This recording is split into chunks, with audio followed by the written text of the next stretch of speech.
Good evening. My name is Jack Dearborn. I'm the chairman of the Weare Zoning Board of Adjustments. This is the March 5th, 2019 meeting. We have three cases this evening. Administrative appeal, a request for reconsideration, and a variance. And before I start, I'll let the board introduce themselves. Stu Richmond, member. Michael Meyer, member. Malcolm Wright, member. Mark Moretti. Mark Moretti, member.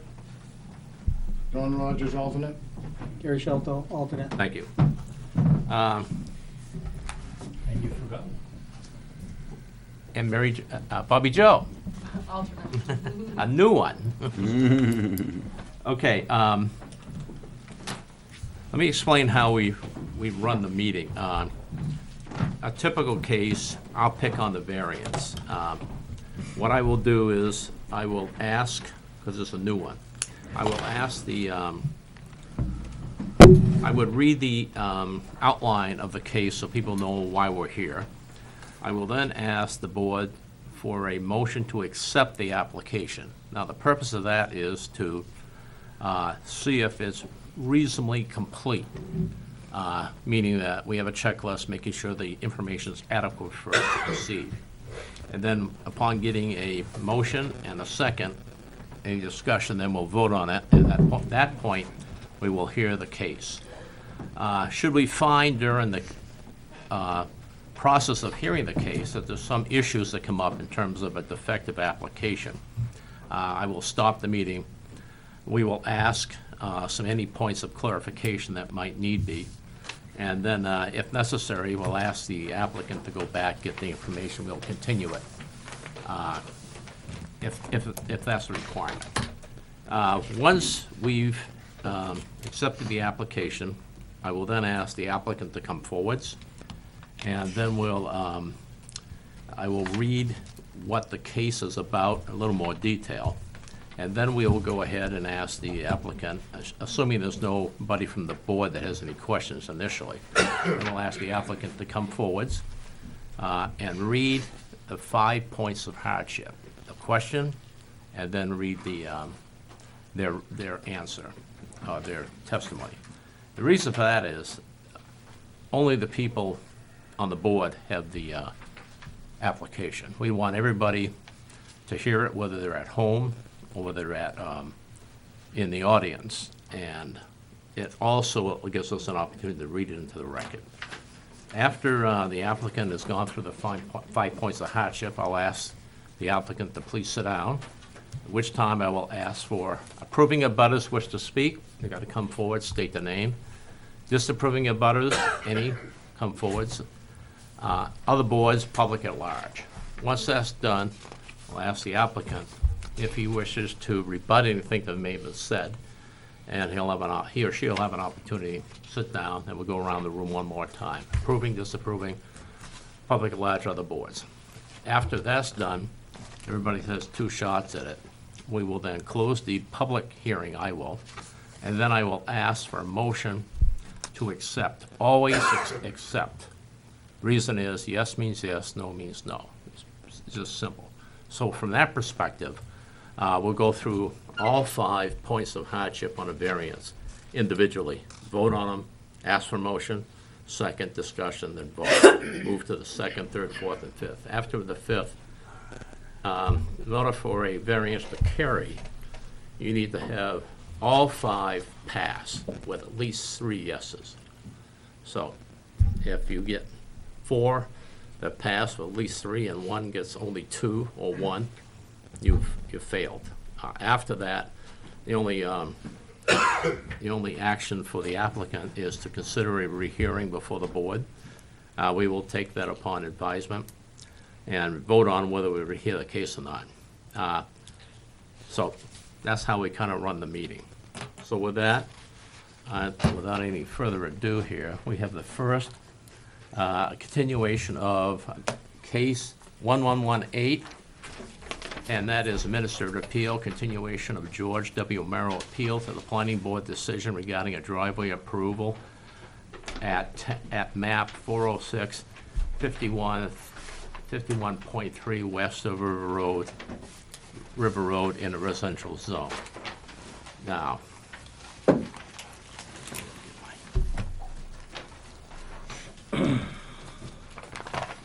which package out here.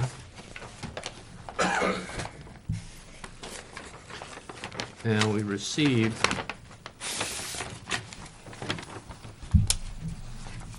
trying to find my anybody here this evening? Both of you folks? You are the butter? Yes. Okay, good, I want to make sure.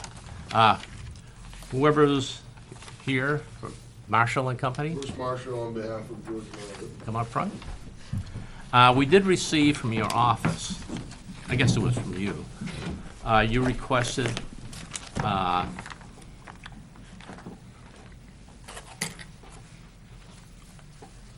you would like to have it stayed. Yeah, if you recall, apologize for the voice, I've got whatever's going around. If you recall, Before we do this, I need to make sure we got, who was the other person that was here for this one? Was it Don or Gary? Did you Okay, let me go back to the minutes. Got the minutes? I'm not sure. I think I was on once, he might have been on once. Whatever you'd like. I think it was Don. I think it was Don. I think Want me it to come was up there? that too.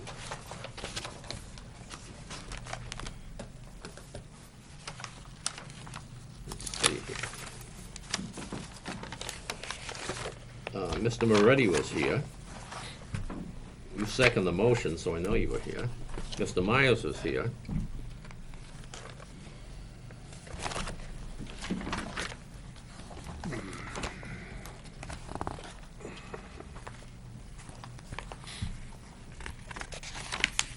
And I think it was Don. Want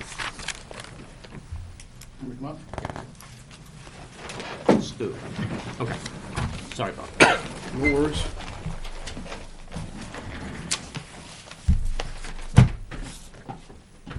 All set? Yes, sir. If the board recalls, the last time we were here was on the administrative appeal, and then some issues came up that the chairman raised because of some advice from the zoning council. And then after much discussion, I believe the chair who offered that we could speak with the zoning board council, which we appreciated, and we continued at that point. And it took some time to get together with the zoning council, and I had some conversation with council. Both council and I, at the end of the conversation, the last conversation, agreed that we could probably avoid having to argue about our administrative appeal in Superior Court, costing both the town and my client money, if we were to stay this matter, the appeal, and reapply to the planning board, addressing some issues that were raised. And so my client, I don't know if you all know, but he's out of the state till the end of the month, and that's why I'm here. But that's what we're asking for, is to, based on our conversations with the zoning council, that we stay the appeal.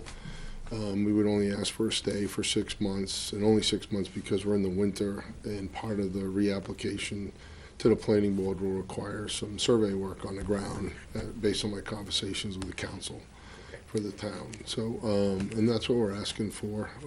Like, wait for snow to be gone and then get that survey done, reapply to the planning board. And in my conversations with the council for the town, we're both hopeful that that would resolve the issue and negate any reason to continue.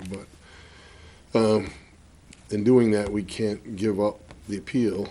So if we stay it, then, no harm, no foul, and doesn't cost anybody any money. So that's what we're respectfully asking for. And I sent the request in last week, and then I'm not sure, somebody from the town said that you would consider granting that, but I would have to come here tonight. So Thank you. don't get too close. Don't want to give you whatever I have Please here, have a because seat. it takes a while. Thank you. Chip and I both sent the request down to town council that requested the stay. And the advice from town council was to dismiss the case without prejudice. And what that means is, it clears the books of this appeal. Without prejudice means he can come back at some point in the future when they want to. So makes it cleaner from the board, because highly possible that it'll take well beyond 6 months for any action with the courts and stuff. So to that end, it's effectively the same. You still have the right to come back, because we're not doing it with prejudice, which would basically say you can't come back. So you preserve your right to come back again. So with that, I would like a motion in the affirmative to accept the motion to dismiss case 1118 without prejudice. Don't make that motion. Does dismiss case 1118 without prejudice? Thank you. We have a second? I'll second. Okay, any discussion? Being none, all those in favor? Aye. Opposed? 5-0. Thank you, sir. Thank you very much. That's one. Okay, the next one we have, get my right pile here.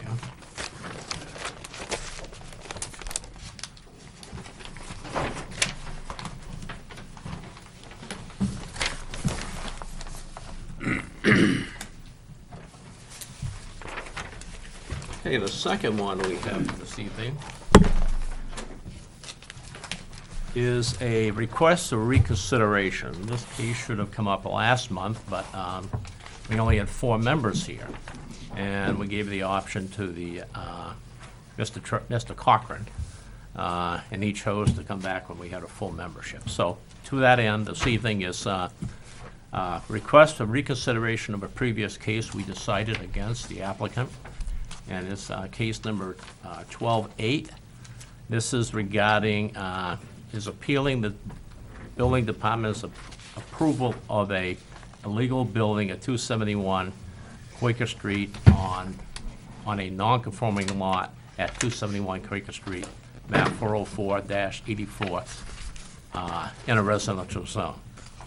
So, this is basically our board's consideration of the written material that's presented, and that's been received on, it was submitted by mail on December 14th, and was received by the building department on the 20th, so it's within 30 days.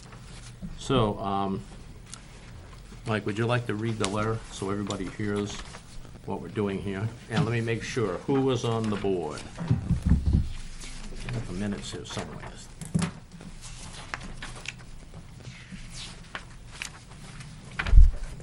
I don't think you were here, Malcolm, I don't think so either. and I should sit out for this one then. I want to see the minutes. This is one, oop, this is.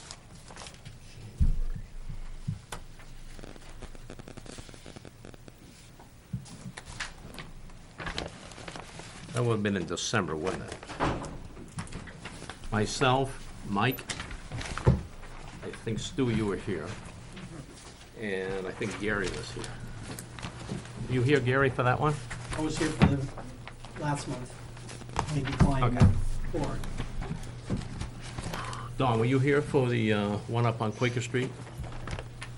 I think, was he here twice? Because I was here for one of them. You were here, okay, you're the last person, so. Malcolm, you weren't here, so who was our other member? Oh. I should have the minutes here, I don't know what I did with them. I think it was Mark. Find him. Mark, were you here in January? Yeah, it was he you, was. sorry. Don, you want to swap out with Mark, please? I'm just gonna move over. Okay.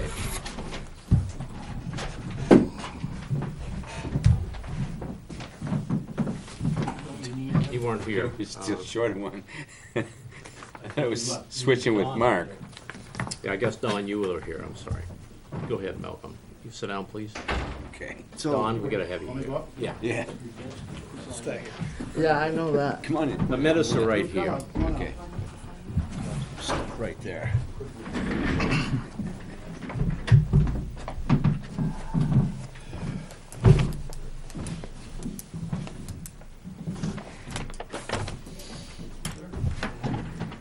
Okay. Ready? Yeah, please. Okay, the letter addressed to Building Officials Office, 15 Flanders Memorial Road, Weare, New Hampshire, 03281, dated 14 December 2018. Dear Sirs, this is an appeal for rehearing of the Weare ZBA decision of 4 December 2018 to reject my appeal of administrative decision to approve a building permit, a structure at 271 Quaker Street. The decision made on 4 December 2018 was unjust and unreasonable for several reasons, including the ZBA alleged incorrectly that I had not raised an objection before construction started. I had in person. The ZBA alleged incorrectly that I had not raised an objection in writing before construction had started. I had, and have delivery confirmation of the letter, that the letter was received. The ZBA alleged incorrectly that I had not filed the application for appeal and administrative decision in a timely manner. I had, and have delivery confirmation of that letter was received.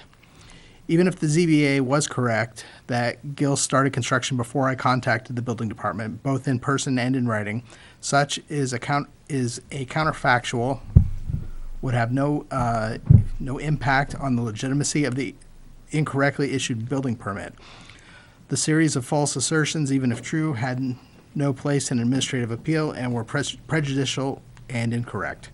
The ZBA rejected my assertion that setbacks are defined in 18.2 and 18.3, declared that those were overridden by 3.5, and then when I tried to show by the text of the zoning board's own code that they were not, and had that 18.2 and 18.3 controlled, told me that arguments about 3.5 were illegitimate because my application did not note the number 3.5 on the first page, even though the 3-page attached explanation did explicitly call out 3.5 several times.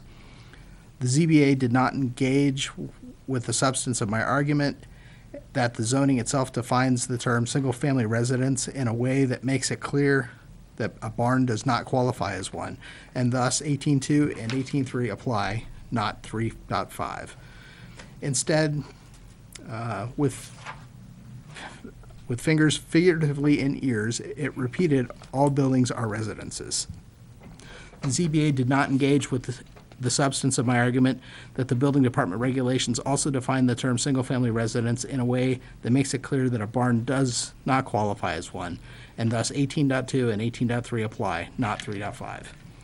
The ZBA asserted that both that a barn is a part of the residence with no textual support of the zoning code, and introduced into discussion the argument that the clause 3.5.4 says that no new construction can cause a residence to extend further into a front setback than it already does. I pointed out these 2 points taken together mean that newly constructed barn cannot extend further into the front setback by approximately 20 feet, and the collective residence already does. Then the collective residence already does, and thus proposed location is still illegal. The ZBA refused to engage with the argument that they themselves initiated. The ZBA asserted twice that the zoning code was written as it was merely in order to get the law passed, and seemed to suggest that it should not be taken literally. This is an invalid argument and a dereliction of duty. The ZBA did not engage with my argument that Section 3.5 does not specify that setbacks are 30 feet from the front, 15 feet from the side, as the building department had argued in town letterhead, but that they are, as nearly as possible, 50 feet and 30 feet, as the ZBA's own zoning code makes clear. The ZBA instead reasserted the false point made by the building department that 3.5 makes the setback exactly 30 feet and 15 feet. The ZBA argued that setbacks even 1 foot further back or sideways than the proposed location would be impossible because they would inconvenience Gil by perhaps requiring that his driveway move. Nothing in the zoning code allows the as nearly as possible clause in 3.5 to be overridden because of inconvenience. The word the ZBA chose when it wrote the regulation was possible, not convenient. Gil can cut down a few trees and move the shed 12 feet and then fit both his barn and driveway. Gil can orient his barn so that the garage door faces another direction. There are dozens of ways that Gill can comply with the law. Clause 3.5 says as nearly as possible. And I can and did demonstrate multiple ways that the barn can obey the setbacks much more closely than the current proposed location. The zoning board ignored this argument and acted as advocates for Gill's preferred and illegal location of the barn. The ZBA dismissed the arguments over the law by asserting that they personally had inspected the property and concluded that the illegal location was the best location. The inspection was bizarre and inappropriate, as the only question before the ZBA was the illegally required setbacks are. This is perhaps, and only perhaps, a valid argument for variance hearing, but it is an invalid argument for an appeal of administrative decision. The ZBA acted at times to contradict, dispute, and police my statements as arguments, almost always issuing false assertions of the fact, proposing alternate and outlandish theories that generally acting not as a neutral body, but as an ally of one side. The ZBA took testimony from Gill and from two abutters and did not once interrupt, contradict, or dispute or police anything they said. The ZBA interrupted one of my statements before I could mention that the building department is likewise acting in the role of ally for the property owner at 271 Quaker, performing unlicensed surveys and giving assurances on town letterhead via registered mail that said survey was accurate. In the above ways, and in others, the ZBA demonstrated that it was, from the very first, fishing for a shred of rationalization to allow it to rubber stamp and its foregone conclusion that the illegal building permit was somehow legal. As a citizen and an abutter, I have a right to a building department that is capable of reading the laws, is willing to enforce them as written, and which does not conspire with one property owner to the detriment of another. As a citizen and an abutter, I have a right to a fair hearing from a ZBA when the building department refuses to read the law or apply it correctly. The hearing for December was not fair. The ZBA acted in a role of ally to the property owner at 271 Quaker and not as an objective board tasked with reading and fairly applying the law as it itself wrote. For these reasons, among others, I apply for a rehearing. Signed, Travis J. I. Corcoran, 275 Quaker Street, Weare, New Hampshire. Thank you. Okay, at this time, I will entertain a request for reconsideration. Motion. I move that we reconsider case 1218. I'll And- second. Thank you. Second.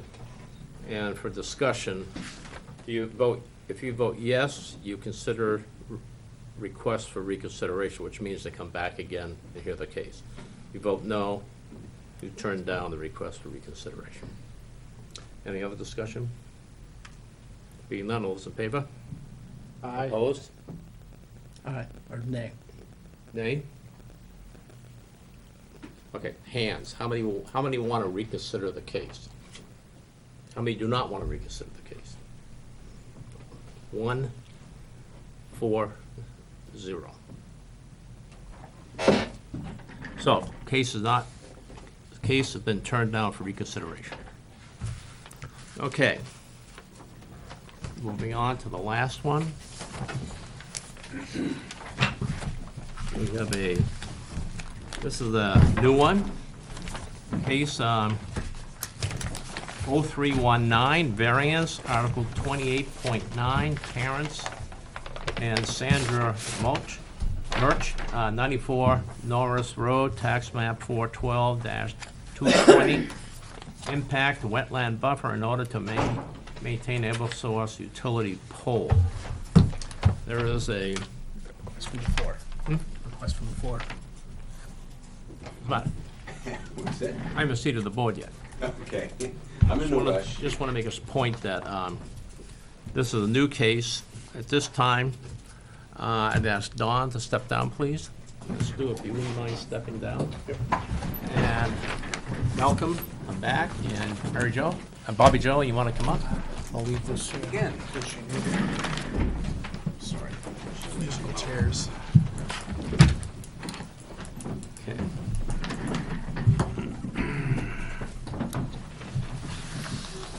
Okay. Let me give an overview. This is a variance, this is an application for variance. Property location 94 Norris Road, map 412, lot 220, 46 acres, rural agricultural zone. The applicant, well, the public service is the applicant. It's Public Service of New Hampshire, doing business as Eversource Energy, 13 Legends Drive, Hooksett, New Hampshire 03106. The owner's name is Terrence Ascender Merch, and it's 94 Norris Road, Weare, New Hampshire. And we have a document which has the application. It has the 5 points of hardship, has a list of abutters, has a checklist. It has site location, maps. It does have a annotated list of abutters. Landowner authorization signed by the owner and dated. There's deeds.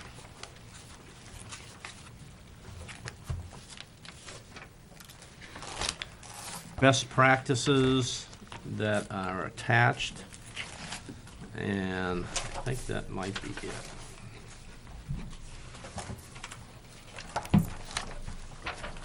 Okay, who would like to speak to the application this evening? Come on down. If you want to set that up there.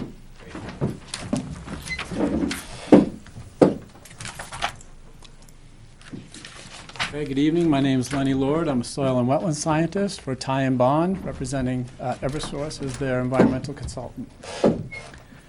And so we're here asking for a variance. Let me just hold you right there. Sure.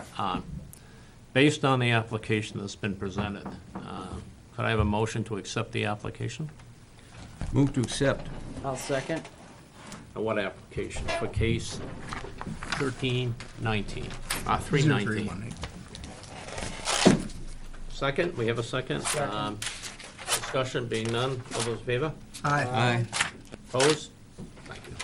Sorry, go ahead. Okay, so just a quick background. We're looking to do some temporary impacts to wetlands and wetland buffers. So about 813 square feet of previously impacted wetlands. And so this is, just give you a quick rundown. So this is the utility line here. We're off of Route 114, Norris Road to the north. There's a wetland here which would limit coming in off Route 114. And so Eversource has asked the Merches to allow us to use an existing logging road. So there's previous impacts on that road to access the site. So we've got, as I mentioned, 813 square feet of wetland impacts. There'll be timber mats put down to minimize the impact. And we will minimize impacts to buffers because they've already been impacted. So we've included all those square feet, but they're already impacted by the logging road. That's about it. There's a stream that'll be spanned, totally spanned. Ty and Bond will be out there doing weekly inspections to make sure that there's no further impacts to wetlands, there's no sedimentation, and everything's done according to the permit. And that's it. If you have any questions, I can go through the 5 points if you like. Any questions from the board? One question, so you're coming in from the north essentially. It looks like there's a right of way, obviously a clear-cut path through there where the line is. Is there some reason that that's not suitable for the work that's being done? I'm sorry, which right away? The actual power line. Oh, the actual power line. Yeah, so it's kind of blocked out by this square here, but there's a big wetland right here. So if we tried to come in off. What if you come down from the substation? I think that's what he meant. Come down From the west. Substation's down in the lower left-hand corner. Okay. There are a lot of wetlands through here. You can't, I gave you the blow-up map, but if you look at the zoomed out map, you'll see there are other wetlands in there, and so we'd have more impacts. So this is the minimal. This is Passive the impact. way that minimizes, avoids and minimizes impacts to the best. Thank you. Oh, this, yeah.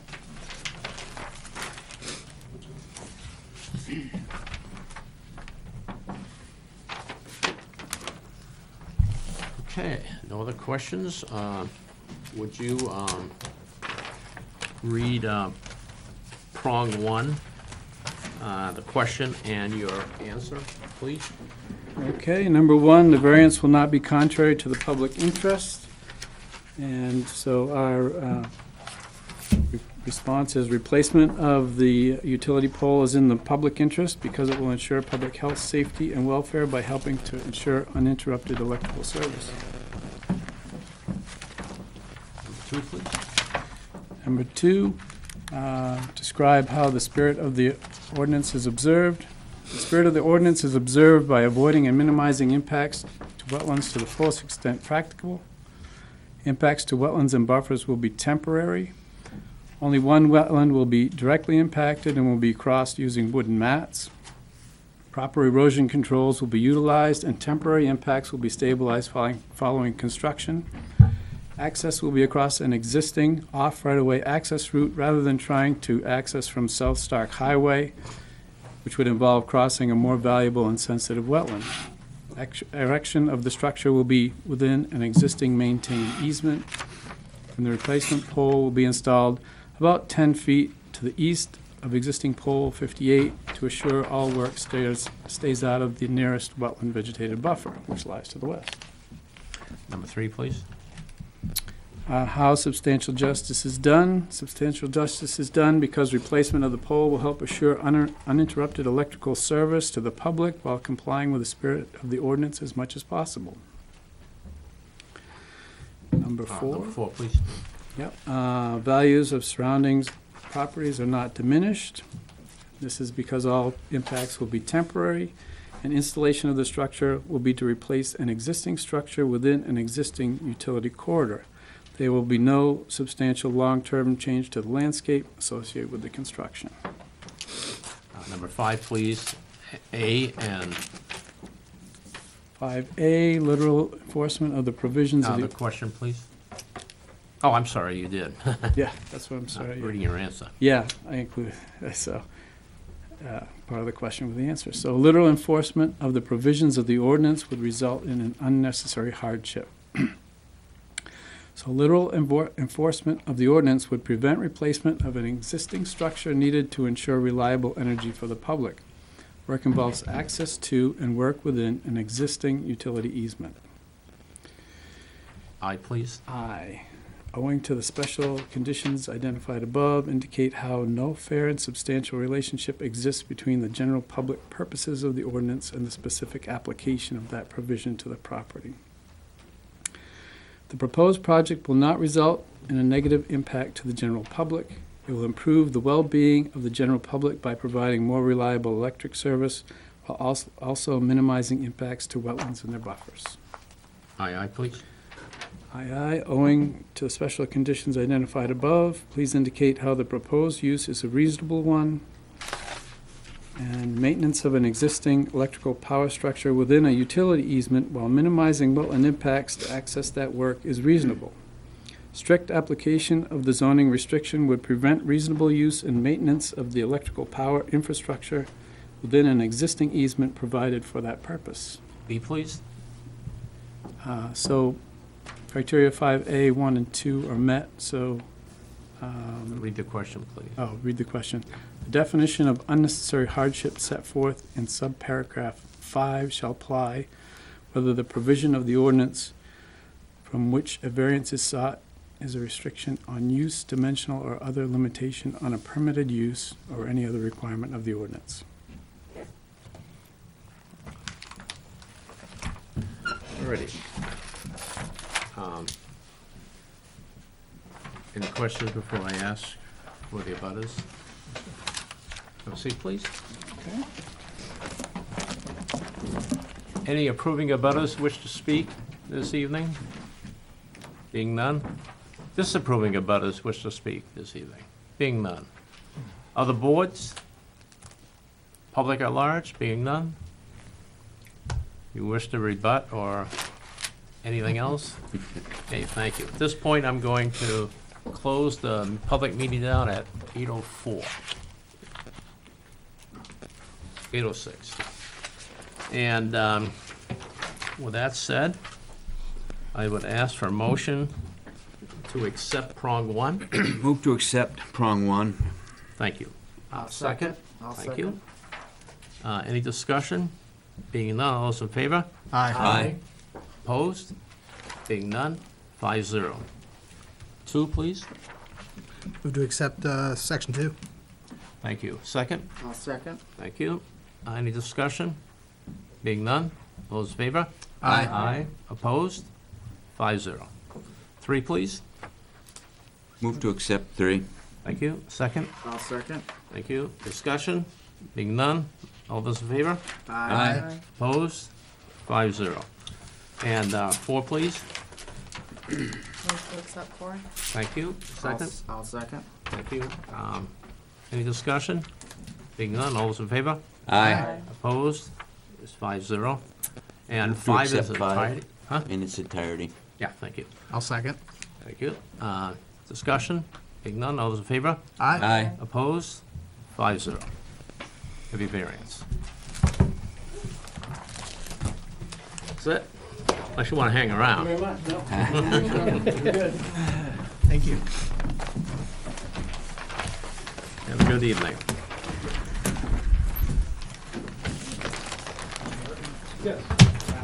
Okay. Any other business? Minutes. Minutes, oh. Yeah, if you got it. Anybody have any questions on the minutes?